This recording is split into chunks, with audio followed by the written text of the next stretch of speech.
gentlemen, the one and only talented Joanne Yeoh. Thank you. Welcome to the show. Good morning. I wasn't expecting you to actually to play because usually we'll have the guests on set first to talk, and then we'll say, oh yeah, she's gonna play us a song. I have to prove myself what to do. No, that was a very grand entrance you played for yourself, right? You chose a very grand song to play. But, you know, one fact for the matter is something you don't need to prove yourself, you know. You're well known in Malaysia as, you know, our very own Vanessa May. You were discovered by the media a few years back, and then you got a little quiet. Yeah. You know, so Yeah, what have you been up to, Joanne? I've been busy traveling, playing outside of Malaysia. Okay. Like for next week, I'm going to Delhi to play for a launch of a BlackBerry phone. So I've been busy doing that, mainly overseas. Right. So you've been, you know, performing overseas a lot. Yeah. What else? You know, we heard you've become, you're appointed head of a certain university. Maybe you can share that with us. I was appointed head on 1st of March this year. So the music department has been around since 1996. That's UPM, UPM Music Department. And we've got 8 full-time staff, and all of us are specialists in our own areas. So when they say appoint you as a head, what does your job entail now? Ordering people around? No, I'm just joking. I like that job. Can I apply? Just the boss. No. It's a lot of responsibility, of course, as always.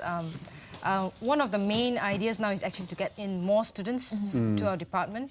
We want to grow the department. Right. That's in that sense. So we're having auditions and all that. What are the requirements, you know, if students would like to kind of be part of your department?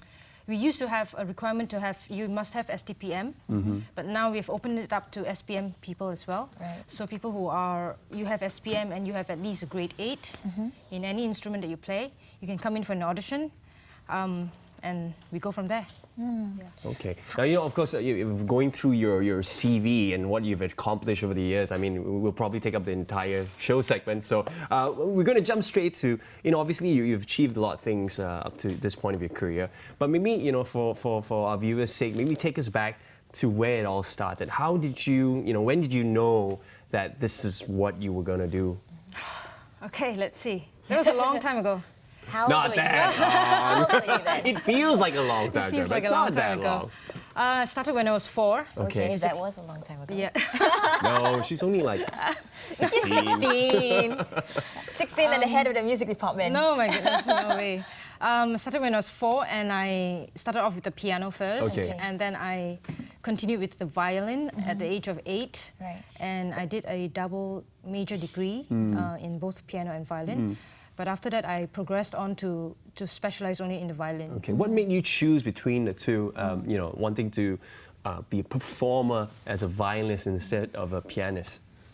Number one, at the time when I came out, I think there were very few violinists in the market, so it's easier to make money. I think that's a true businessman right very there. practical lady. Yeah. And also, it's more cool to have a violin than to lug a piano around. That's You're true. right, that's That's right. true. Especially Yeah, whenever you have to violin. perform, like at any shows, you would have to have a piano there, and not everyone can accommodate that. That's so right. yeah, Space true. as well. Yeah. So violin is definitely more practical. But was there anything on an artistic side that attracted you towards the violin more than the piano? I would say each instrument has its own beauty, you know. At different times of the day, you want to play different instruments or listen to different kind of music. Yeah. So it's the same thing with instruments. I can't say that I love the violin more than the piano. It's just different. Okay. It has different characteristics. Did Vanessa altogether. May, in any way, influenced your passion for the violin? I would say that she is the great businesswoman because she came out with the concept. Yeah. Right. So in that sense, economical sense, yes. She was an inspiration to what you wanted to do with your career. All right. Now, you know, a lot of people when they see you, you know, play the violin so easily, obviously people and so effortlessly, people don't realize the amount of time of practice that you have to put into to become, you know, a professional such as you. Maybe share some of the early days when you were trying to get there to being this great violinist. What did you have to do? What were the challenges that you had to face? I think when I started off, I fell in love with the violin was because of the violin case itself, because it looked like a doctor's case, you know, it's this black thingy that you carry. I started liking the violin only when I was in college because it was then I finished all my exams. Right. It's like when your parents push you for grade 1, grade 2, grade 3, grade 4 and all that. Right. It's not very enjoyable really. Is your family musically inclined? They're all... No, they're not musicians. I have one sister who's a musician as well. So it's just 2 of us who are musicians. Okay. So I would say that when I was in college, then I started practicing a lot more. Like How many 8 hours are we talking about a day? Maximum 8 hours. Wow, 8 hours on like- the violin? Yeah, because That's that's my the job. only thing you do in college. Yeah, okay. Yeah, apart from studying, but it's the practice. It's all the technique and all that. So, obviously you've been, you get lots of praises, but, sometimes you get negative feedbacks and comments as well. Were there any, harsh comments placed towards you? I would say the harshest comments would come from my mom. She's my Biggest harshest critic. commenter. Yeah, Biggest I would say critique, that, yeah. like most moms are. Yeah. But do you And think that they myself. criticize you because they want you to be better? Hopefully, Yeah. yes. I'm sure- For my I'm sure mom, that's yes, the- I would Yeah. say so, Yes, yeah. definitely. And what are your thoughts about parents these days? If they're sending their kids to everything, every tuition, but sometimes they might neglect the musical part of it, or even like yourself, you were kind of forced to go through all the grades. Do you think when you have your kids, would you want to put them through that, or you want to give them the choice? What would your approach be?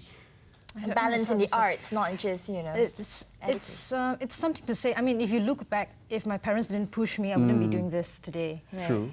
Because when you're a kid, you don't know what you want and you don't know what your best strengths are, Yeah. and your parents would be able to see that or see through that. So I have my parents to thank for pushing me, even though I didn't like it at the time. What were your initial plans to be? I wanted to be a music critic in a newspaper. Really? You can still be, I guess. Criticize people like you, like you now, right? Oh, this performance was so-so. I had also plans to be a policewoman. And That's- also an astronaut. Didn't happen.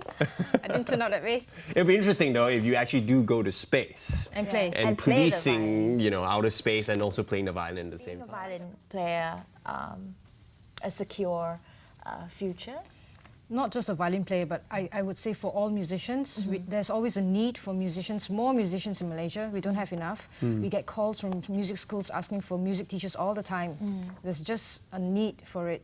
So if you want to do music, I think number one is passion, of course. I mean, music is such an emotional instrument, emotional subject. Why Yeah, do you so- think that there is a lack of musicians in Malaysia? I'm sure, Malaysians are very talented. I'm sure there are a lot of young kids here who are very talented in music. Why is there a lack in the industry? There's a lack because there's just more people nowadays who want to send their kids for music education. There's just not enough supply. Okay. Yeah, a lot of musicians also live overseas All right. because Right. the culture and the climate here is not so Yeah. conducive for us.